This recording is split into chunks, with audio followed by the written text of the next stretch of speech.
O Piancó PB está aqui hoje diretamente da associação, também da ONG SOS Rua Piancó, e também diretor do meio ambiente desta cidade, José Rodrigues Filho.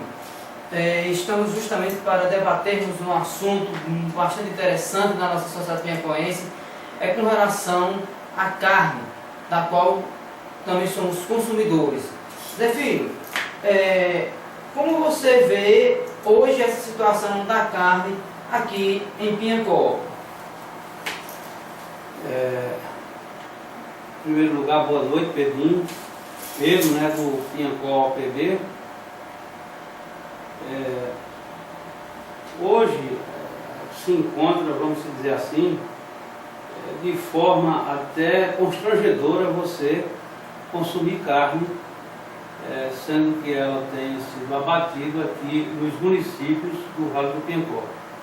Em primeiro lugar, nenhum matador no Vale do Piancó está adequadamente dentro das normas ambientais, atendendo todas as condicionantes das nossas leis ambientais, que não é só uma lei ambiental que regula a questão do matador.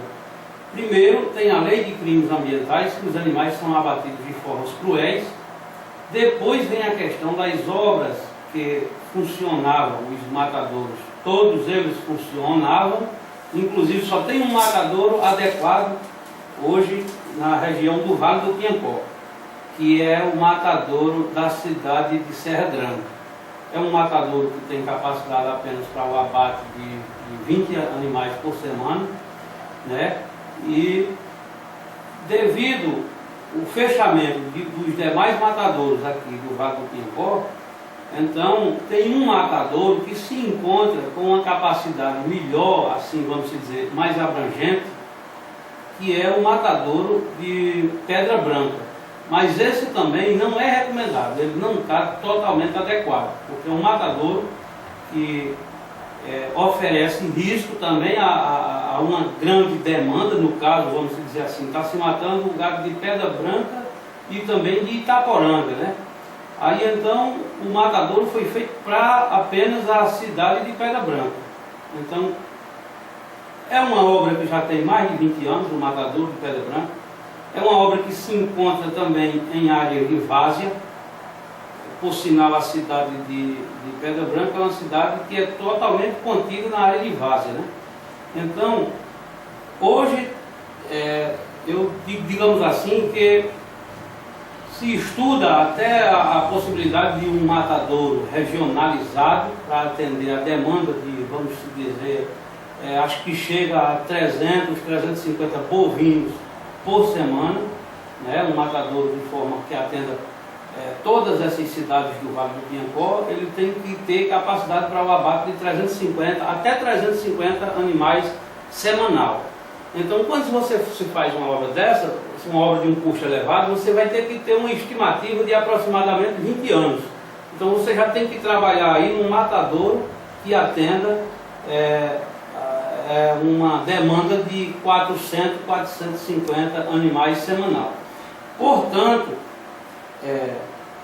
a nossa cidade de Piancó, o nosso matadouro público aqui de Piancó, ele não foi fechado por uma questão de esgotamento do prazo da Política Nacional de Resíduos Sólidos, que é a Lei 12.305, de agosto de 2010. Essa lei deu prazo até 2014 para fazer toda a regulamentação dentro das adequações ambientais e sanitárias. Então, o matadouro público de Piancó, ele foi fechado, uma pelas questões sanitárias, que não tinha, era totalmente ultrapassado. Digamos assim, eu acho que ele foi muito mais fechado por parte de desmantelo dos próprios açougueiros e marchantes que transitavam ali, que não tiveram o cuidado de fazer o zelo com o matador. Depois, o matadouro público de Piancó foi fechado porque realmente, atendendo às condicionantes das leis de segurança, à saúde e ao bem-estar social, então esse matadouro realmente ele tinha que ser fechado. Por quê? Porque ele estava totalmente contido na área urbana. Quando o matadouro de Piancó foi feito, nós tínhamos cidade ali apenas do posto de Valdé, que é o antigo Valdemar Costa, pendendo, puxando para a rodoviária. A Piancó começava ali, então o matadouro era isolado. Hoje a área urbana se estendeu e aí cercou o matadouro. Então o matadouro, né, se tivesse tido um zondeamento ecológico, econômico na cidade de Piancó, talvez tivesse evitado esse crescimento urbano para a área do matadouro. Por outro lado, ele também não poderia funcionar ali naquele local, devido a estar contido em área de preservação permanente do rio Piancó. Ele ficou justamente mal localizado, o matadouro de Piancó, digamos assim, que ele foi infeliz na sua própria localização, né? Por uma série de não atender às devidas condicionantes das leis, por exemplo, Lei de Licenciamento Ambiental, 6.938, Lei de Crimes Ambientais, 9.605, né? Depois a lei nova, agora a lei que regula a Política Nacional de Resíduos Sólidos, que é a 12.305. Depois disso tudo, né, aí ele ainda ficou mais prejudicado ainda, devido a ficar totalmente contido em área urbana.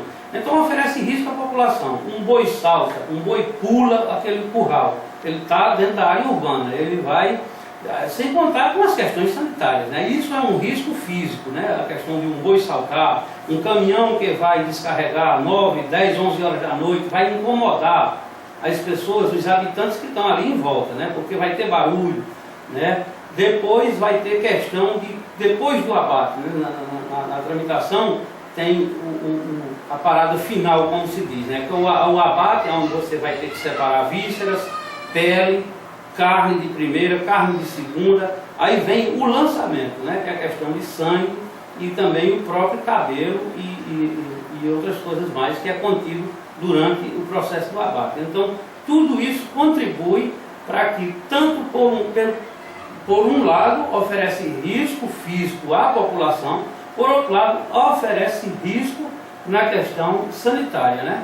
E aí, sem contar com um crime ambiental, que é jogar seus resíduos líquidos diretamente no rio Piancó, sem nenhum cuidado e sem nenhuma, vamos dizer assim, sem nenhuma preparação. Não tinha nenhuma preparação. Se por acaso você fizer uma fossa, um sumidouro ali, já foi discutido isso, se você fizer um sumidouro, você vai fazer numa área de várzea, você vai fazer a 50 metros do rio Piancó. Então é errado você fazer um sumidouro em uma área de várzea, né? Então o rio Piancó já é um rio que se encontra prejudicado pela questão de falta de consciência da própria população, que está matando o rio. Depois vem uma série de cuidados a respeito de indústrias e de também lançamentos desse tipo, que é o lançamento de resíduos líquidos a respeito de obras como o funcionamento de matadouro público. Qual a diferença de uma carne de qualidade para uma carne que ela não tem nem o selo do CIF, que é justamente o selo de segurança do Ministério da Agricultura? Então, o que pode ocasionar no organismo humano? Pedro, aí eu teria que ser, no mínimo, vamos dizer assim, um patologista, né, que entendesse da área clínica. Mas eu vou adiantar alguma coisa diante das nossas discussões, em palestras, o que nós escuta no meio social. Eu acredito que muitas doenças podem ser transmitidas através tanto do funcionamento como também do consumo, né? O consumo, ele causa várias doenças, inclusive quando o boi não é acompanhado, quando você não tem um acompanhamento daquele animal, seja bovino ou suíno, que vai para um determinado abate. Então, quando ele não passa pelo acompanhamento da vigilância sanitária, da vigilância agropecuária e das questões ambientais, então ele já chega de forma despreparada, né? Porque você não sabe o que é que aquele animal ingeriu. Você cria um boi dentro de uma área de esgoto, então você leva ele para abater, chega lá, quando ele entra no matadouro, você sacrifica ele de forma cruel, que já é um crime, né? Você sacrificar um animal de forma cruel, 5, 8, 10 machadadas na cabeça, já vi sangrar boi e o boi se levantar porque não morreu direito. Então isso aí já é uma crueldade, sem contar Só falando uma questão que é mais ou menos a minha área, né, que é a área ambiental. Então, os